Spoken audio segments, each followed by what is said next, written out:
10টা শ্রমিক হয়ে যাবো, যাতে এই এলাকার মানুষগুলো এই 10টা কাজের মধ্যে নিয়োজিত না থাকে। বলেন ইনশাআল্লাহ।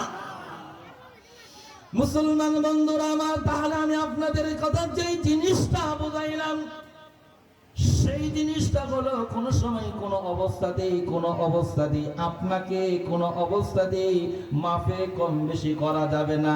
আরেকটা কর্ম আমাদের সমাজের ভিতরে চালু আছে, সেটা হলো এতিমের মাল মাইরি খাওয়া। আছে না নাই? এতিমের মাল মাইরি খায় এরা সবচেয়ে বেশি হলো আমাদের চেয়ারে যারা বসে, গদিতে যারা বসে, মেম্বার যারা হয়, চেয়ারম্যান যারা হয়, এদের মধ্যে অধিকাংশই গুলো হলো এতিমের মালচুর।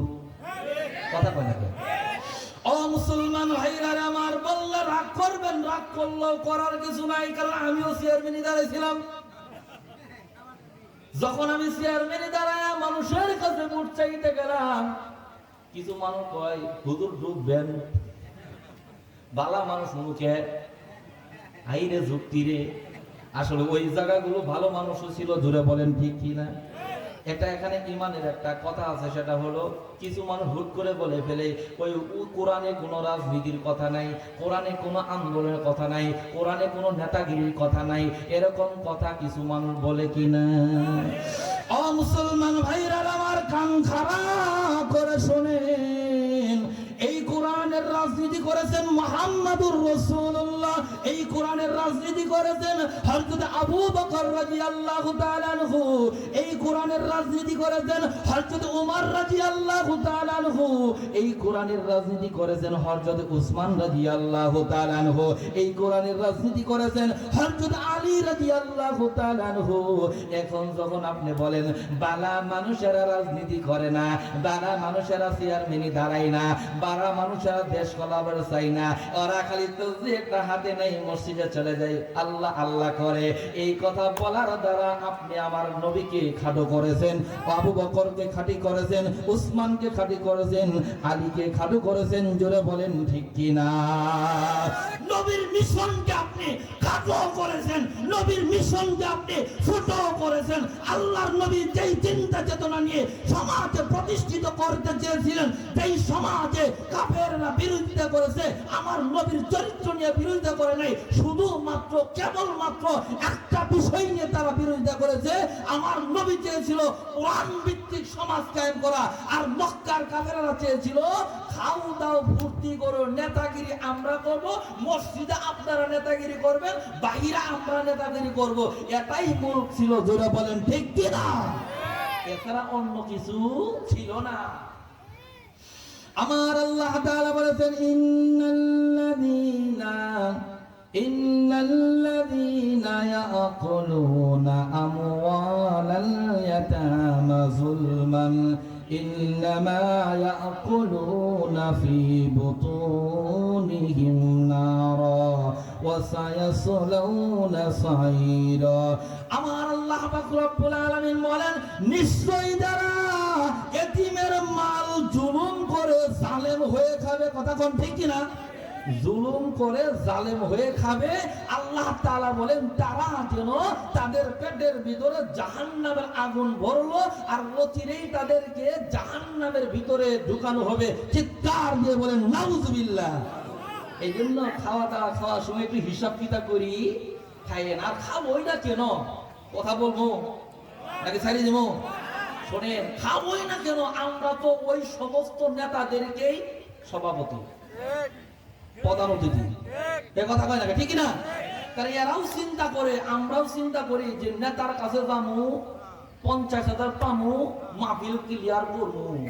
নেতারাও 50,000 তোমারে দিমু, 5 লাখ টাকা আরেকটা তোর বাড়ি নেমু।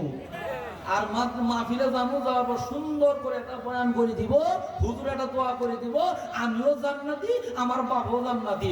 আবার যদি বাজেট বেশি আসে, ভাইরাল বক্তা যদি নিয়ে আসতে হয়, তাহলে ভাইরাল বক্তা তো তুমি 1 লাখ, মাইরি খামু 10 লাখ। এখন আমার তো বাপ দাদা সদ্য বসিতে দোয়া করে দিব, জান্নাতে তো ঢুকি গেছি, আর কি লাগে? কথা কোনটা ঠিক না? আপনারা কি মন খারাপ করতেছেন? ওখানে যে দাঁড়ায় আছেন, কোরআনের তাফসিরে দাঁড়ায় থাকে, শোনার নিয়ম না। কথা কোন ঠিক না? মুসলমান ভাইরা আমার, এজন্য কোন সময় কোন অবস্থাতে হারাম খাওয়া যাবে নবীজি আমার বলেন 3 নাম্বার, যারা মাথা থাকবে নিচের দিকে, পা থাকবে উপরের দিকে, এই সমস্ত ব্যক্তি হলো তারা সমাজের ভিতরে সুদখোর যারা আছে। আরো জোরে। এখন কিন্তু কারো শরীরে একটু চুলকানি শুরু হয়ে যাবো, কব যে হুজুরে তো একেবারে রহিমা ফাতেমার কিস্সা বাদ দিয়ে আজ সুদের কথা কইকে চান্দা কি এজন্যই দিছি? ভাই উচিত কথা কইলে একটু শরীরের মধ্যে লাগবে, আর না লাগলে তো ওয়াজ না। এই কোরআন নাজিল হয়েছে কিতাবুল্লাহ ওয়া হুদাল লিন-নাস, মানুষের জন্য কোরআন নাজিল হয়েছে। অতএব এই কোরআন যখন তেলাওয়াত করা হবে, কারোর কাছে ভালো লাগবে, কারোর কাছে খারাপ লাগবে, কারোর কলিজার মধ্যে গাইতে যাবো না, কারোর শরীরে চুলকানি উঠে উঠে দৌড় মারবো। কথা কোন ঠিক না? মুসলমান বন্ধুরা আমার, এই সমাজের ভিতরে আমরা কিন্তু সবাই কম বেশি সুদের সাথে নিয়োজিত জড়িত রয়েছি। এভাবে আল্লাহ তাআলা বলেছেন, ও ঈমানদারেরা তোমরা কোনো অবস্থাতেই সুদ খায়ো না। আল্লাহ তাআলা বলেছেন, ইয়া আইয়ুহাল্লাযীনা আমানু তাকুল্লাহা ওয়া যারু মা বাকিয়া মিনার রিবা ইন কুনতুম মুমিনিন। আমার আল্লাহ তাআলা বলে, ও ঈমানদারেরা, এখানে আমরা সবাই কি ঈমানদার? ঘোরা কয় নাকি ঈমানদার? ঠিক আছে, কিন্তু দারের মধ্যে আল্লাহ ভেজাল আছে। দারের ভিতরে কি আছে? দারের ভিতরে ভেজাল আছে। এমনই ভেজাল রে মুসলমান। আমার আল্লাহ পাক রব্বুল আলামিন বলে, ও ঈমানদারগণ ইত্তাকুল্লাহ, আমি আল্লাহর ভয় করো, ওয়াজারু মা বাকিয়া মিনার রিবা, আর তোমরা সুদের লেনদেন করিও না, ইন কুনতুম মুমিনিন, তোমরা যদি মুমিন হয়ে থাকো। আমার আল্লাহ বলল, ও ঈমানদাররা তোমরা আমি আল্লাহকে ভয় করো আর সুদের লেনদেন করিও না। কিন্তু আমরা তাকায়া দেখি আমাদের সমাজের ভিতরে অধিকাংশ মসজিদের সভাপতি সুদখোর। কথা কয় নাকি? গেলে কি রাগ করতেছে? কেন দিচ্ছেন সুদখোরের? আরে সুদখোর তো মসজিদে মুসল্লিও আর যোগ্য না। কথা কয় নাকি? আরে সুদখোরকে দেখে কিনা করা দরকার যে এটা আল্লাহ তাআলার সাথে দুশমনি করতেছে। আল্লাহ তাআলা বলেছেন, ফাযানু বিহারবিন মিনাল্লাহি ওয়া রাসূলি, যেই মানুষটা আল্লাহ তাআলা সুদ খাইতে নিষেধ করেছে জানার পরও সুদের সাথে জড়িত থাকে, সুদের লেনাদেনের মধ্যে জড়িত থাকে, সে যেন আমার আল্লাহর সাথে আর রাসূলের সাথে যুদ্ধ করার জন্য প্রস্তুতি নিল। চিৎকার দিয়ে বলে নাউযুবিল্লাহ। আর আল্লাহর সাথে যুদ্ধ করে আর রাসূলের সাথে যুদ্ধ করে সুন্দর করে জায়নামাজটা এই কাহার তলে নিয়া সামনে কাতারে যায় বয়ে থাকে।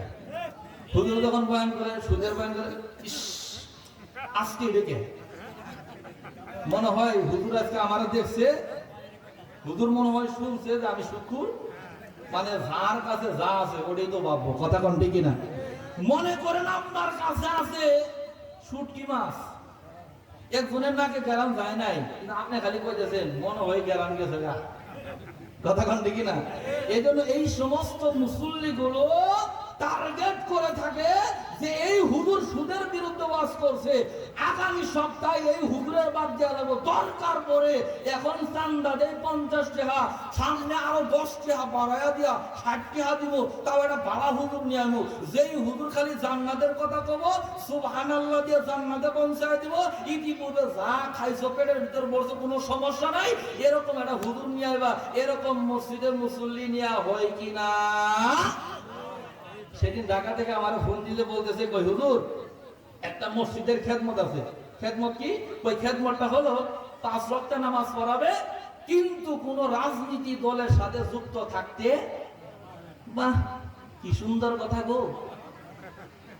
তুমি মুসল্লি, তুমি রাজনীতি করতে পারবা, তুমি নৌকা দিবার বাবা, দানের শিশু মারবার বাবা, নাঙ্গল কুড়ি ধরতে পারবা, আর আমি দাড়িওয়ালা ধরা ধরাম না। তুমি যদি নাঙ্গল ধরতে পারো এই জমিনে টিকে থাকার জন্য, তুমি যদি তালের শীষ ধরতে পারো টিকে থাকার জন্য, তুমি যদি নৌকা ধরতে পারো টিকে থাকার জন্য। আমাকে তো আখিরাতও দরকার, আমার তো দুনিয়াও দরকার। আমাকে আখিরাতও দরকার, আমার দুনিয়াও দরকার। আখিরাতে শান্তির জন্য, পরকালের মুক্তির জন্য অবশ্যই আমাকে ইসলামী আন্দোলন করা। কথা কোন ঠিক কিনা? নিয়ম ছিল ভাইয়ের আমার, নিয়ম ছিল যে যখন ইমামরে ইন্টারভিউ দিব তখন বলবে হুজুর আপনি কোন দল করেন কিনা, যদি দল না করে হুজুর এটা চলবো না। কারণ এই হুজুর যেহেতু বলতেছে আমি সব দলের সাথে আছি, বুঝতে হবে এই হুজুরটা তাগুদের সাথেও কথা কয় না। অথচ ইমানের প্রথম শর্তই হলো তাগুতকে বর্জন করতে হবে। ফামাই ইয়াকফুর বিত্তাগুতি ওয়া ইউমিন বিল্লাহি ফাকাদ ইসতামসাকা বিল উরওয়াতিল বুসকা লা ইনফিসামা লাহা। আল্লাহ তাআলা বলছে তুমি যদি ঈমান আনতে চাও তাহলে তোমাকে সর্বপ্রথম যেই কাজটা করতে হবে, সর্বপ্রথম তোমার যেই কাজটা করতে হবে তাগুত শক্তিকে, তাগুতি দলকে তোমাকে বর্জন করতে হবে, তারপর ঈমান আনতে হবে। কিন্তু আমরা দেখি কি কোরআনের আন্দোলন হোক এমন নীতি যারা নির্ধারণ করে তাদের বিরুদ্ধে যারা কথা বলে, যেই দলের নেতারা কথা বলে ওই দলের নেতার সাথে আমরা লেজুর বাজি থাকি। এক কথা কয় নাকি ঠিক কি না? আপনারা কি রাগ করতেছেন? ভাই রাগ করলে করেন গা, নই না দাঁত আর না দিবেন তাই কি হবো? আল্লাহর জমিন কি ছুড়ো? আল্লাহর জমিনটা প্রশস্ত করে দিয়েছেন, রিজিকের মালিক আল্লাহ। এই কথা স্বীকার করার পরে আর কোনো চিন্তা নাই। আপনারা দাওয়াত দিলে দেন, না দিলে না দেন, আমাকে হক কথা বলতেই হবে। যারা সমাজের ভিতরে নেতৃত্ব দিবে, যারা সমাজের ভিতরে কর্তৃত্ব চালাবে, যারা সমাজ চালাবে, আমার চাওয়া হলো তারা যেন বলে সংসদ ভবনে কোরআন দিয়ে সমাজ পরিচালিত হবে। এটা যদি বলে ওদের সাথে আমরা আছি। যারা সমাজ কোরআন দিয়ে চলুক, যারা চাবে না তারা যেই দলীয় হোক না কেন আসসালামু আলাইকুম বিদায়। এই কথা কোন ঠিক না? এটা পীরের মুরিদ হলো করা লাগবো, তাবলীগ জামাতের সাথী হলো করা লাগবে। কারণ কি আপনাকে পরকালে কিন্তু এই নেতারা কোনো কাজে আসবে না ভাই। যতই মহব্বত দেখান না কেন এই নেতারাই ফাঁসে পড়ে যাবো গা। যেই নেতাগুলো আল্লাহর জমিনে আল্লাহর দিন কায়েম হোক এটা যারা চাই নাই এই নেতারাই ফান্দে পড়ে যাবো গা। তখন আপনারা বাঁচাবো কেমনে? আপনি যদি কোন নেতা সব দেখলেন না, দুনিয়ার মধ্যে দেখেন না, সংসদ ভবনে পিছন দিয়ে পলায় জায়গা কি কথা কয় নাকি? কোন নেতা দরকার নাই, যেগুলো মূল নেতা আছে এদের নিয়ে পলায় জায়গা আগে কয়ে দেয় থাকা যাবো না, পোলা বানছে, খেবন খেপছে, রাজাকার বলেছে, স্লোগান দিলাম, এই স্লোগান উল্টে আইসি আমাদেরকে শেষ করতেছে। আপনারা কি রাগ করতেছে? আবার নাকি শুনতেছি উনি বলে আই বসেছে, উনি কইতেছে কয় যে উনি নাকি লেটার পত্র জমা দেয় নাই। উনি যে মনে করেন তালাক প্রাপ্ত হয়েছে, এটা কি দেয় নাই, জমা দেয় না। বলেন তো দেখি আপনার বউ যদি জায়গা, এই বউ যদি আরেক ছেড়ার সাথে যায় সারি ফোন দিয়ে কয় স্বামী গো মনে কিছু নিও না, আমি তোমারই আছি, তোমারই ছিলাম, খালি আল্লাহ মাঝখান দিয়ে ঘুরে ফিরে গেলাম, মানিয়ে নিবেন? মানিয়ে নেওয়ার মতো কোনো পুরুষ আছে? আরে একটা পুরুষের বউ যদি এভাবে চলে যায় ওই পুরুষের জন্য কোনো কাবিন লাগে না, ওই পুরুষের জন্য কোনো দলিল লাগে না। আর তুমি নেতৃত্ব দিয়েছো, মানুষদেরকে পাগলের মতো তুমি বাড়িয়ে ছেড়েছো, মানুষদেরকে নির্মমভাবে হত্যা করেছো, মানুষের জন্য আইনাঘর তৈরি করে রেখেছো, আবার তুমি চলে গেছো। আসো আসো আসো, তোমার জায়গা দুইটা হবে, হয়তো বা ভাসি, তা না হলে সারা জীবন হবে আপনার ওই গৃহবাসী। কথা বলেন ঠিক কিনা? এটা কি রাজনীতি কথা বললাম? এটা কি কথা? হক কথা বলে যদি কারো দিতেন আগে দেন গা, এই কথা কোন ঠিক কিনা? মুসলমান বন্ধুরা আমার বলতেছিলাম, ও আমার প্রাণের ভাইরা, আপনাদেরকে যেই কথাটা বুঝাচ্ছিলাম সেটা হলো কোন সময় কোন অবস্থাতে সুদ খাওয়া যাবে না। এমনি আমাদের সমাজের ভিতরে এমন কিছু মানুষ আছে সুদ খায় অন্যভাবে। আল্লাহর নবী বলেছেন যারা সুদ খায় এদের মধ্যে সুদখোরদের 4 ধরনের লোক থাকে। এই 4 ধরনের গুনাহ একই রকম হয়। লাআনা রাসূলুল্লাহ সাল্লাল্লাহু আলাইহি ওয়াসাল্লাম আকিলুর রিবা মুকিলাহু ওয়া কাতিবাহু ওয়া শাহিদাইহি ওয়া ক্বালাহুম সাওয়া। আল্লাহর নবী বলেছেন যে ব্যক্তি সুদ দেয়, যে ব্যক্তি কি যে ব্যক্তি নেয়, কয়টা হলো? জোরে বলেন। 1 নাম্বার কি? মুরল সাপ দেয়। আমাদের এলাকার জব্বার সাপ জমি কিনবো এই জন্য নেয়, আছে না? আমাদের সমাজে সুদ খায় 2 ধরনের লোক। এরা হলো সুখের ঠেলায় স্বভাবে, আরেকটা খায় অভাবে। এই কথা কোন ঠিকই না? এটাও আবার ভাঙাই দেওয়া দরকার। আপনারা কি মন খারাপ করতেছেন? মন খারাপ করার কিছু নাই, আমি যে কথাটা বলছি সেটা বুঝাই, না বুঝালে বুঝবে না। আমাদের সমাজের ভিতরে সুদ খাওয়ার পিছনে কিছু কারণ আছে। আপনাদের এলাকার মধ্যে মনে করেন আমি আপনার ইমাম সাহেব, আমার বেতন হলো 6,000 টাকা। কত? কয় হাজার? আমি মসজিদে বলি প্রতিদিনই কই সুদ খাওয়া যাবে না, সুদ খাওয়া হারাম, সুদ খাওয়া হারাম। পাশে এক মুসল্লির পোলার হাত ভেঙে গেছে। কি বানছে? হাত বানছে। এখন যে মানুষই ওই বিজি হাসপাতালে নিয়ে যাব, টাকা দরকার নাই, ওনার ঘরে 10টি হাও নেই। হুজুরের কাছে এক বলছে, হুজুর যদি আমার 10,000 দেন ইনশাআল্লাহ আমার পোলাটা ভালো হইলে আমি দিন। হুজুর কয় দেন 6,000 টাকা। এই টিহার কি আরো থাকে? আমারই করি থাকে টিহা। কথা কোন ঠিক না? আর 6,000 টাকা দিয়ে কি সমাজ বর্তমানে বাজার সাথে চলবো? ধরে বলেন চলে না। তারপরেও 6,000 টাকাতে হুজুর নেয়, খায় দায় চলে ফিরে। যখন কয় হুজুর ভালো আছে, মুস্কি একটা হাসি দিয়ে বলে, এরা কয় বাহ হুজুরের টিহাও দেই কম, অন্য দিক দিয়েও কম টম দেই, তারপর হুজুর পাঞ্জাবিও বড় বানা। হুজুর আবার হাসি কথাও কয়, সামনে মাস খালি টিহা বাড়ানি কথা কয়, তারপর একটা কিছু মানে পুলার বেতন বাড়ো, হুজুরের বেতন বাড়া দরকার। এরকম কিছু মানুষ আছে না নাই? পুলার বেতন 20,000 হোক, হুজুরে মিষ্টি দেয় কি? হুজুর যদি বলে আমাদের 6,000